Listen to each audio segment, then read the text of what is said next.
Hello hi అండి. Welcome back to my channel. Today recipe వచ్చేసి lemon rice, tomato పప్పు, aloo fry అన్నమాట.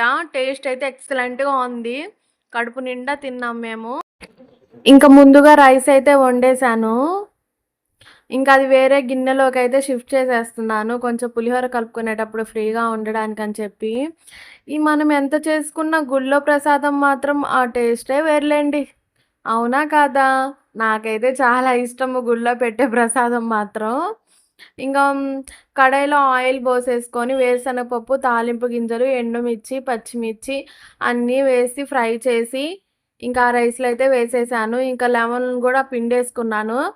ఇంకా లెమన్‌ని గూడా మనం బాగా హీట్ చేసుకోవాలి. అదొక జెల్ మాదిరి వస్తది. దాంట్లో కొంచెం పసుపేసి ఇంకా హీట్ చేస్తే అలా అవుతది. ఇంకా దాన్ని గూడా తీసేసి మనం రైస్‌లో అయితే ఏసి కలుపుకోవాలి. ఇంక నేను బాగా కలిపాను పులిహోర. ఎలా ఉంది? ఇంకా మా కుమారుడు గారు, "అమ్మ కొంచెం పప్పు గూడా చేయవా?" అని అడిగాడు. వాడంత ప్రేమగా అడిగినప్పుడు చేయకుండా ఉంటానా? చేసేసాను టమోటా పప్పు గూడా. ఇంకా అలాగే రుబీనా ఏమో, "అమ్మ ఆలూ ఫ్రై గూడా చేయొచ్చు గదా! బావుంటది దాంట్లోకి" అని ముద్దుగా అడిగింది. అందుకే ఆలూ ఫ్రై గూడా చేసేసాను. ఇంక మొత్తానికైతే పెట్టేసాను. వీడియో నచ్చితే లైక్ చేయండి, షేర్ చేయండి, కామెంట్ చేయండి. అలాగే మన ఛానల్‌ని సబ్స్క్రైబ్ చేసుకో